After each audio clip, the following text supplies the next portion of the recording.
Good morning, students. In this class, I am discussing about formation of cyclic ethers by using lead tetraacetate. Formation of cyclic ethers by using lead tetraacetate. Alcohols having at least one hydrogen at delta position can be cyclized with lead tetraacetate. Alcohols having at least one hydrogen at delta carbon or delta position can be cyclized with lead tetraacetate and forms cyclic ethers. Okay, so use of lead tetraacetate is it forms cyclic ethers from acyclic alcohols.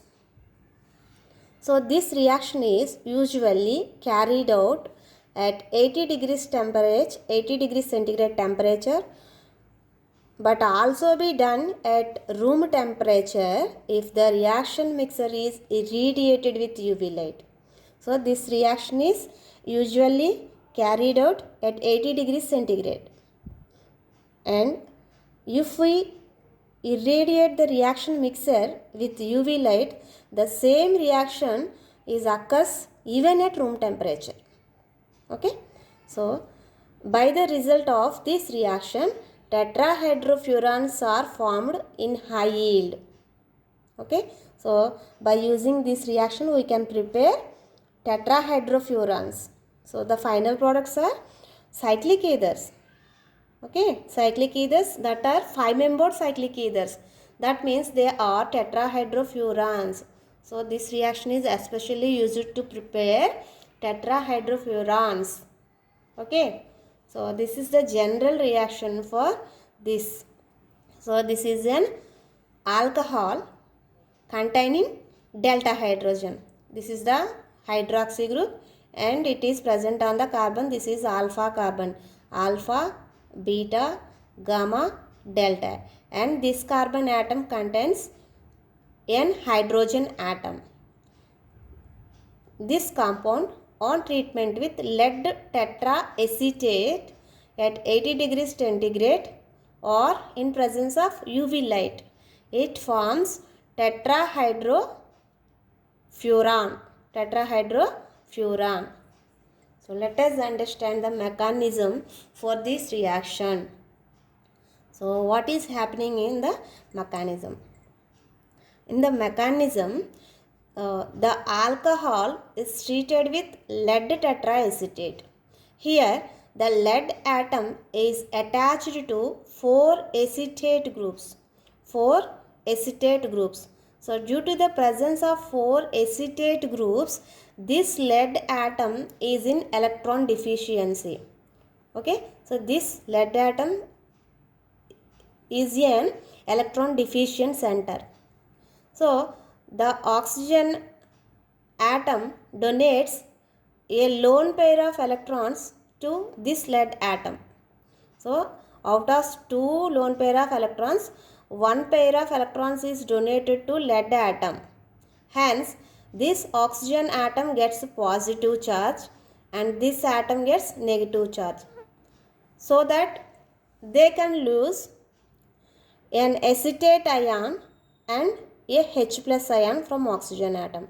So finally what is happening, that a new sigma bond is formed between this oxygen and lead atom, and the hydrogen on oxygen atom and one of the acetate group are removed in the form of acetic acid. Okay, so one molecule of acetic acid is lost. It is the new sigma bond formed between oxygen and lead atom. This molecule on irradiation with UV light undergo homolytic cleavage. This lead atom again contains 3 more acetate groups. So presence of these acetate groups becomes this lead atom as electron deficient center. so that this sigma bond between oxygen and lead undergo homolytic cleavage in presence of light to form an oxygen free radical, okay, and a lead free radical, lead triacetate free radical, okay, oxy free radical and lead triacetate free radical. This oxy free radical abstracts a hydrogen radical from delta carbon, alpha, beta, gamma, delta, and this is the hydrogen present on the delta carbon, okay. So this oxygen free radical abstracts hydrogen radical from this delta carbon because it is spatially available to this oxygen free radical. Hence, it forms new carbon free radical. So, the oxygen free radical can be converted into hydroxy group and the carbon is converted into carbon free radical. Okay.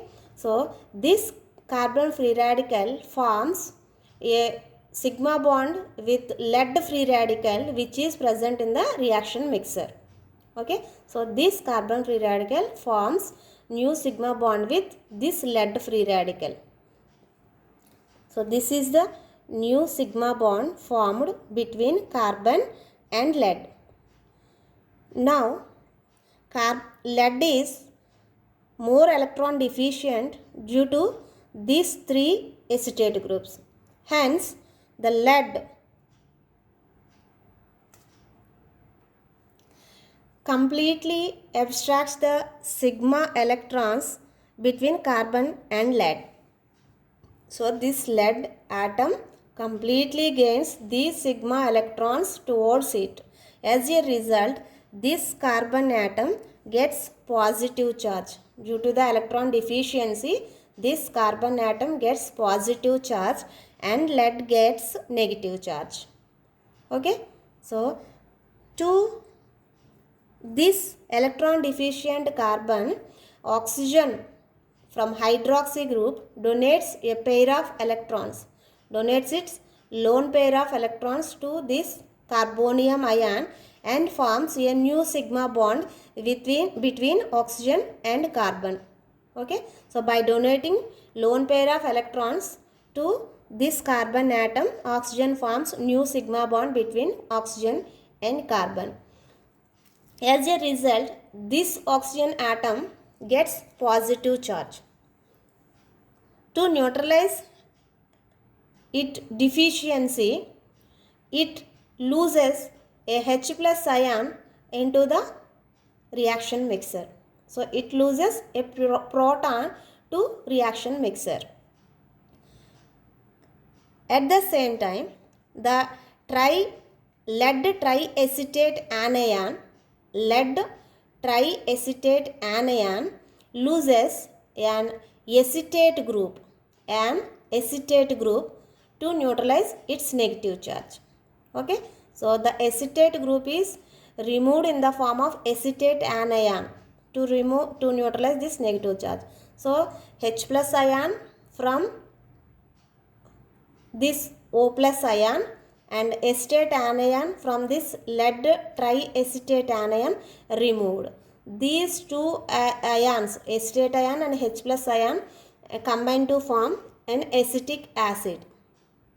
So, hence we have a tetrahydrofuran and one acetic acid molecule, and this lead triacetate anion can be converted into lead diacetate. Okay, so this is the mechanism of formation of cyclic ethers with lead tetraacetate. And applications for this reaction is octanol, cyclooctanol. This is cyclooctanol. On treatment with lead tetraacetate, at 80 degrees centigrade or in presence of UV light, it forms cyclic ethers. So this is the hydroxy group, and it is present on the alpha carbon. So alpha, beta, gamma, delta, and this delta carbon have 2 hydrogen. So by losing one hydrogen atom at delta carbon, it can be converted into cyclic ether. And this is another example for this reaction. This is the hydroxy group, and it have 3 different delta carbons. This is alpha, beta, gamma, delta. This is one delta carbon, and alpha, beta, gamma, delta. This is one delta carbon, and one more, alpha, beta, gamma, delta. Out of these 3 possibilities, the oxygen atom forms bond with this delta carbon, because this delta carbon is a tertiary carbon, and which is a bridge head carbon, and it is sterically highly hindered. So this delta carbon does not react with this hydroxy group, and this delta carbon is more far than from hydroxy group. So finally this delta carbon is spatially available for this hydroxy group, hence it forms a 5-membered cyclic ether. So another application for this reaction is when beta hydroxy ethers are treated with lead tetraacetate, cyclic acetals are formed. If we take beta hydroxy ethers and it is treated with lead tetraacetate, it forms cyclic acetals. Okay, so this is the example. This is the hydroxy group, and this is the ether functional group. Okay, ether functional group. And hydroxy group, alpha, beta, gamma, delta. Okay, alpha, beta, gamma, delta. So from ether functional group, this is the alpha carbon and beta carbon. This beta carbon contains a hydroxy group. Okay, so according to this ether functional group, this is the alpha carbon and beta carbon. This beta carbon contains an hydroxy group. So this is an beta hydroxy ether, which on treatment with lead tetraacetate at 80 degrees centigrade or in presence of UV light. So this oxygen atom forms bond with delta carbon, alpha, beta, gamma, delta. So this oxygen forms a bond with delta carbon. So this is existing oxygen already present in the molecule, and this is the oxygen from hydroxy group.